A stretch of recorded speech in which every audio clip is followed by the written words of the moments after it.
What's up guys, Danny here with the Gaming Gazebo, and today we're doing a review on what was one of my most, picks for Sleeper of the Year, Remember Me.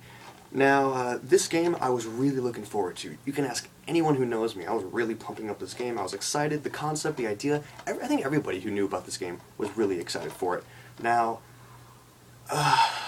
it's got issues, man, but we'll get to that. Let's start at the beginning, like every great story. So, Remember Me, one of my most, I really thought this game was going to come out of nowhere and be the sleeper of the year. Everyone was it was going to go under everybody's radar, and then it was going to pop up later on once everybody was like, oh dude, have you played Remember Me? Yeah, I played Remember Me. Game's not that great. So, let's go on. The story to Remember Me is great. It's got a pretty interesting story. Everything is very, every detail in the game is well put together. The world that you inhabit is very lively. There's people walking around, there's people going about their daily jobs, there's robots, talking to other people, there's people having coffee, It seems like a well-lived world, and it's pretty. The world is pretty to look at. Neo Paris in 2085 is incredible, and it's something I would want to see in 2085. I'm not going to live that long, so I'd like to see it sooner, though. And the game's got great ideas. It's got ambitions like crazy. So many great ideas. And every time we see a brand new IP, we get excited. And that's what really hurts me the most is once we see a brand new IP that looks interesting, it turns out not to be that interesting. So it's really hard to want to get to really play this game and sit through it. The 6 hours that it will take you to beat. This game's relatively long, or not long, opposite of long. It's relatively short. It'll take you maybe like 2 sit-ins to beat it. Well, it took me 2 sit-ins if you just kind of sit and play all the way through. But it's got ideas, and the best part about the game is remixing somebody's memory. Later on through the game, you'll encounter, in progress in the story, you'll encounter areas where you have to remix someone's memory to benefit your current position right now. So, for example, you have to change your memory that this woman, her husband died instead of this memory thing happened. Without really spoiling too much, I did say her husband died, but you find it out easily. Just in the first couple minutes, and so that's fun. That was a really great aspect of the game. But there are too few of them. There's only 4 of them in the game, and it doesn't really, keep it too fresh. I mean, it does something to change up the pace, but not enough. And then the game holds your hand a little way too much. I've played Uncharted, I've played Assassin's Creed, I've played Splinter Cell, Conviction. I'm familiar with climbing. I can, climb things. We've played enough games that climbing is pretty big nowadays.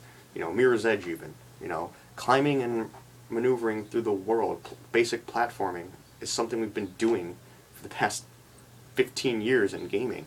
And the fact that this game always has an orange arrow on the thing that you're supposed to climb, so if there's a ledge and you're supposed to climb that ledge, there'll be an orange arrow indicating that you need to climb that ledge. Second you grab it, another orange arrow indicating where you need to go next. And it's like, I can figure this out on my own game, don't exactly tell me where to go.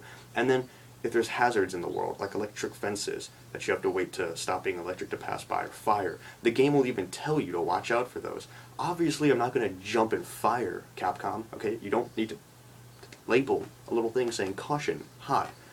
This isn't coffee. I know that that's hot. It's fire. It's burning. It's in my face. I'm going to wait. And the combat. The combat is something that I was looking forward to. People were comparing it to Batman Arkham City. It's more or less Spider-Man Shattered Dimensions, if you played that, where the combat's fluid, where you'll be doing combos, and then you kind of just dodge. In Batman, you kind of just counter, but in this game you're dodging around and stuff, and jumping all over the place, which makes sense.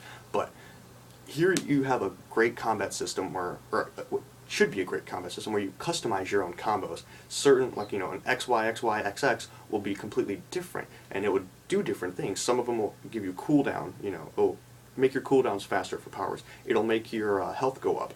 It can do different things, and it's like those combos aren't as effective as an XXX. I can put a cooldown and a health on the XXX combo, XXX, and why even bother doing the difficult ones of like an XY, XY, YYX type thing when the same benefit I can get from just doing XXX over and over and over. The entire game can basically be beaten by smashing X over and over, and it gets boring. The 3rd mission and 2nd mission, and I was already tired of it. And what's with fighting a wrestler? At one point in the game, you literally get put into an octagon and fight some giant, road warrior looking dude. That was one of the most random points of that game. And the last boss is kind of weird too. I did not think going into this game the final boss was going to be what it was. So the game, it flew a little too close to the sun and burnt its wings. So, you know, but it's still a good game. It's got great ideas that just haven't been well put together. Maybe if it stood in the oven a bit more, you know, Capcom gave it time to cook, maybe then, but I mean, it doesn't really have technical issues. The game does not have anything technically wrong with it. It's just everything else is wrong with it. So, Danny at the Gaming Gazebo, we're going to give the game a 7. It's a good game. It's just not greatness, as it should have been. So check out our State of Decay review, and look forward to E3 next week, where every day we'll be doing a coverage of what the hell we've seen. Till next time.